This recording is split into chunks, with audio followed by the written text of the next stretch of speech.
Al hablar de las drogas, la adicción parece ser el único riesgo, pero eso no es del todo cierto. No hay duda de que la adicción es un riesgo importante, pero no es necesario que haya adicción para que surjan problemas al usar drogas. En ocasiones, los consumos excesivos o simplemente inadecuados pueden ser muy peligrosos.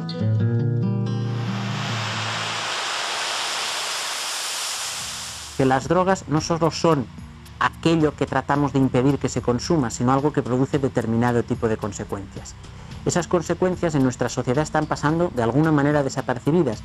Pensamos que en este momento, como la información es suficiente, como casi toda la población está bien informada, pues realmente ya los graves problemas que les ocurría especialmente a los jóvenes en los años 80, pues han desaparecido de la realidad social.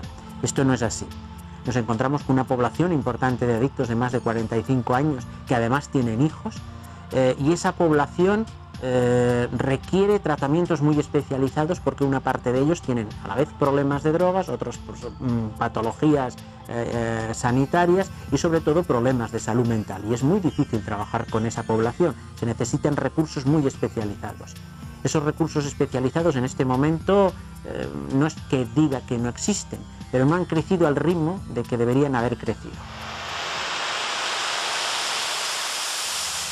Todo consumo de droga pueden afectar en mayor o menor medida al organismo, bien porque altera su funcionamiento y en algunos casos, pues dependiendo de la vía de consumo, esta afectación es específica en algunos órganos, pero en la mayoría de los casos, en mayor o menor medida, la afectación del sistema nervioso se encuentra siempre, ya que el mecanismo de acción de toda la sustancia, toda esta droga y su consumo, afectan a este sistema nervioso central.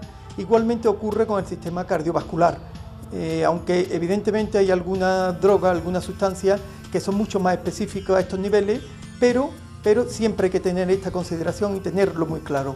Todas las sustancias de alguna manera van a afectar al organismo. A nivel físico, pues son muy frecuentes, sobre todo ya en consumo reiterado, aunque no necesariamente tiene que haber un consumo reiterado, porque un consumo esporádico puede provocarlo, los infartos cerebrales, atrofia, degeneración del cerebro, también el tema de las propias encefalopatías, son muy frecuentes que se den en los consumos de drogas. A nivel psicológico, pues de todo es conocido, los procesos depresivos, consecuencias del consumo de muchas sustancias, también los temas psicopatía, brotes de esquizofrenia, pues son algunos en líneas generales de las patologías que a nivel del sistema nervioso central provocan, como hemos dicho, de alguna u otra manera, en mayor o menor cuantía, todas las sustancias. Trastornos como hipertensión arterial, arritmia, taquicardia, procesos de hipotensión, los infartos de miocardio y las anginas de pecho son algunas de las patologías o de los efectos fundamentales o más importantes que provocan en el sistema cardiovascular. Igualmente hay otros sistemas del organismo que se ven afectados y quizás más en relación con las vías de consumo y el tipo de sustancia. Así tenemos los casos del consumo por vía inhalada o vía fumada, que afecta muy directamente al sistema respiratorio. Otro sistema, como el sistema digestivo, también se ve afectado, pues situaciones desde apatía, anorexia, pérdida de apetito. El sistema reproductor es otro que se ve afectado igualmente en el hombre como en la mujer. En el hombre, pues situaciones de dificultad para la erección y la eyaculación.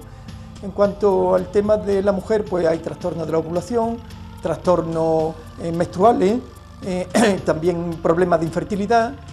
Hay situaciones en que el niño nace como consecuencia de la madre que esté haciendo un consumo durante el embarazo de sustancias con síndrome de abstinencia y algunas patologías infecciosas en consecuencia de algún tipo de consumo de droga que pueden ser transmitidos de la madre al feto durante el embarazo o bien durante el parto. Consecuencia de los trastornos que hemos venido refiriendo, de los distintos sistemas del organismo, estos pueden provocar un trastorno o una deficiencia del sistema inmunológico con una disminución de las defensas del organismo para hacer frente a cualquier germen infeccioso. Cuando se han hecho estudios en servicios de urgencias, en el caso del éxtasis, se ha observado que la mayoría de los casos que acuden a urgencias lo hacen por patología leve, náuseas, vómitos, crisis de angustia, problemas de ansiedad. Los casos realmente graves asociados al consumo del éxtasis, que son los que más salen en los medios de comunicación, el golpe de calor, los grandes problemas psiquiátricos, en realidad son estadísticamente muy poco representativos, son muy poco significativos, teniendo en cuenta sobre todo el gran uso que se hace de estas sustancias. Uno de los efectos adversos más característicos del éxtasis, que se daría con cierta frecuencia, sobre todo ante consumos elevados, es lo que se ha dado en llamar el midweek blues, la tristeza de media semana. En cuanto a los efectos a largo plazo, diversos estudios han mostrado déficit de memoria en consumidores intensivos de grandes cantidades de éxtasis durante largo tiempo. Uno de los proyectos que estamos llevando a cabo en mi laboratorio es el estudio de las bases moleculares por los que la cocaína y también la anfetamina induce el desarrollo y la consolidación de la adicción. Los efectos de la cocaína, evidentemente todo el mundo los conoce. La cocaína produce un placer intenso, aumenta la sensación de bienestar, y la autoestima y la interacción social. Pero a dosis mayores la cocaína también tiene efectos psicóticos, como pueden ser, por ejemplo, las alucinaciones y también los delirios psicóticos. Es una de las drogas que mayor intensidad de adicción produce. Y prueba de ello, por ejemplo, es que el adicto a la cocaína o el cocainómano es capaz de transgredir cualquier regla social para conseguir la droga. Y además es la droga que más rápidamente deteriora psicológica y físicamente al individuo. Evidentemente, la disponibilidad de la droga aumenta también el consumo, es decir, a mayor disponibilidad de esa droga, más se consume en mayor medida. También hemos podido observar que las primeras dosis de cocaína cambian de manera permanente o a largo plazo el patrón de activación neuronal en el cerebro, y esto es un hallazgo bastante importante también. Lo que quiere decir que el consumo o las primeras dosis de la cocaína dejan una impronta en el cerebro que va a durar pues prácticamente de por vida. Los riesgos que detectamos en las aulas relacionados con los alumnos que consumen sustancias podríamos centrarlos fundamentalmente en tres bloques. El primero sería un descenso del interés por los aprendizajes, una falta de motivación, un bajón en el rendimiento escolar como consecuencia de una apatía ante los contenidos que se trabajan en las aulas, y esto conlleva lógicamente a un déficit de los aprendizajes y a un fracaso escolar. Otro factor muy importante sería el deterioro de todo lo relacionado con las relaciones de grupo, con la interacción con los iguales. Estos alumnos poco a poco empiezan a aislarse del grupo y empiezan a dejar de interaccionar con sus compañeros. Puede darse también en ocasiones el fenómeno contrario, que los alumnos empiecen a desarrollar dentro del grupo conductas de provocación, conductas de agresividad en ocasiones, conductas de llamadas de atención con los compañeros, con los profesores, creando un ambiente en la clase pues poco propicio para el aprendizaje. También, si las condiciones del grupo son las adecuadas, pueden tener una influencia de liderazgo negativos dentro del grupo, con lo cual las relaciones se deterioran en gran medida en el aula y hace que la situación de aprendizaje pues sea prácticamente inviable. En el contexto familiar, cuando el hijo o la hija toma contacto peligroso con el mundo de las drogas, se producen unos riesgos claramente manifiestos. Por una parte, les cambia el carácter, por otra, empiezan a dejar de asumir sus funciones, se rompe fundamentalmente la comunicación tanto con los hermanos como con los padres y sobre todo empiezan un proceso de alejamiento del núcleo familiar. Cuando, por el contrario, quien toma ese contacto peligroso es uno de los miembros de la pareja, las circunstancias que se producen son más complejas, más complicadas. Por una parte porque se repiten lo que decíamos con los hijos, pero hay un componente añadido. Primero, también la ruptura de comunicación en la familia, entre la pareja y con todas las connotaciones que pueda tener de violencia doméstica. En el mundo del trabajo puede haber también otros conflictos, por ejemplo, con los riesgos laborales asociados a la tarea propia de este trabajador. Pero sobre todo, y de cara a la familia, lo fundamental en este caso es que no es un modelo adecuado para sus hijos. Hasta el 90% de los delitos que son juzgados tienen alguna relación directa o indirecta con las drogas. Es decir, en unos casos por el mero hecho o por el hecho directo del tráfico y en otros casos por el consumo. Es decir, el consumo o la necesidad del consumo llevan a la delincuencia o a la comisión de determinados delitos, especialmente los delitos contra el patrimonio. Sin embargo, últimamente también está adquiriendo una gran relevancia el hecho que el consumo de drogas, en este caso especialmente una droga legal como es el alcohol, es una de las causas determinantes de los malos tratos hacia las mujeres, hacia los menores de edad. El hecho del consumo y el hecho de la tenencia de drogas para el autoconsumo, es decir, no para traficar con ella, está considerada una infracción administrativa de carácter grave de la Ley de Seguridad Ciudadana. Y eso con carácter general. Eso desmiente la idea de que el consumo no está sancionado o no implica riesgos desde el punto de vista jurídico. Debido a los riesgos que se pueden producir desarrollando determinadas actividades bajo la influencia de las drogas, es decir, del consumo de drogas, ha llevado a que también se haya sancionado incluso penalmente el llevar a cabo determinadas actividades bajo esta influencia. De todos es conocido el delito de conducción bajo la influencia no solamente de bebidas alcohólicas, sino también de drogas. En cualquier caso, el Código Penal también regula las consecuencias que se derivan de la comisión de delitos cuando el sujeto está bajo la influencia de las sustancias, es decir, normalmente lo que se llama la delincuencia funcional a drogas.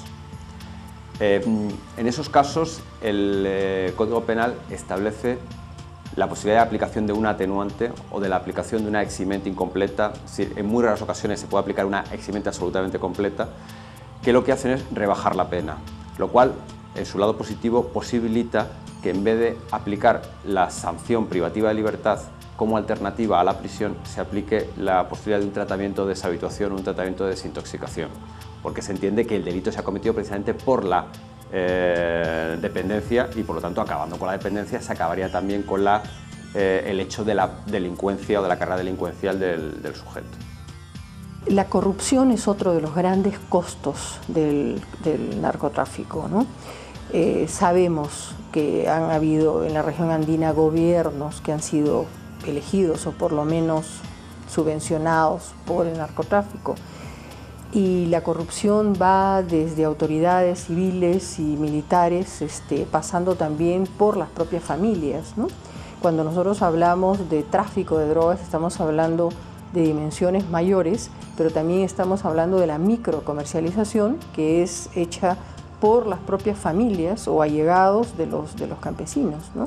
Uno de los problemas que nosotros tenemos como entidades que en América Latina trabajamos en prevención es no solamente ver el problema del consumo del joven o la joven, sino ver también el involucramiento por falta de alternativas en lo que significa la microcomercialización de drogas. Lo otro que también debemos tener muy presente es que las zonas cocaleras, es decir, las zonas de producción de hoja de coca, están dentro de las más pobres del país. El país tiene un 54% de pobreza y un 20% de pobreza crítica. Y las zonas de producción están dentro de esto. Esto quiere decir que el narcotráfico no ha aportado en realidad ningún tipo de desarrollo. El problema de la droga es un problema que cada día se ha globalizado más. Entonces, por lo tanto, yo pienso que las soluciones frente al problema también tienen que ser globales. Hoy día no podemos hablar de países que están divididos entre productores y consumidores, porque muchos de los países que producimos, consumimos, y muchos de los países que han sido vistos como consumidores también producen. Nosotros importamos droga como el éxtasis, importamos insumos químicos que van para la elaboración de la droga, y entonces se tiene que pensar en unas medidas y en unas normas homogéneas, en una cooperación internacional mucho más estrecha. Una autoridad, por ejemplo, andina sería excelente en términos de poder tomar medidas y normas que sean comunes.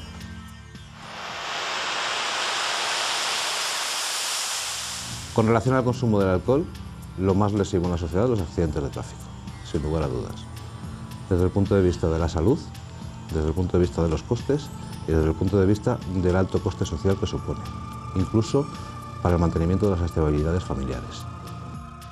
El alcohol indudablemente que también va a influir muchísimo sobre la casuística de accidentes. De hecho, es un hecho que está claramente demostrado, no solamente en este centro, sino en cualquier centro, que los pacientes con consumo de alcohol muchas veces nos van a consultar por múltiples accidentes, sean accidentes de tráfico, domésticos o laborales. Una de las principales causas o motivos por los que consultan pacientes son intoxicaciones etílicas. El consumo de alcohol, es decir, en este momento posiblemente sea una de las urgencias más prevalente, concretamente determinados días de la semana, es decir, como son las festividades o durante los fines de semana. Efectivamente, el consumo o el abuso de las drogas es una de las patologías prioritarias en los servicios de urgencias, que en ocasiones nos llevan a situaciones muy dramáticas. El objetivo de la prevención no solo es impedir que se consuman drogas, sino que no se tengan problemas con drogas. Es decir, en este momento parece que como no hay graves problemas relacionados con el uso de drogas, ponemos en marcha programas y lanzamos mensajes preventivos con la única finalidad de que no se consuman. No, la verdadera finalidad es de impedir que esos problemas familiares, sociales, de salud para el propio individuo aparezcan. Hemos hecho desaparecer esos problemas, con lo cual la prevención parece más una prevención moral que una prevención frente a riesgos reales, pero los riesgos reales siguen existiendo. El hecho de que los hayamos invisibilizado en nuestra sociedad no significa que aquellos que tienen problemas de adicción a las drogas no los padezcan verdaderamente. No los percibimos con tanta fuerza como hace unos años, pero de hecho existen y son cada día más complejos, más difíciles, y a las personas afectadas se encuentran en encrucijadas más difíciles de resolver que hace unos años.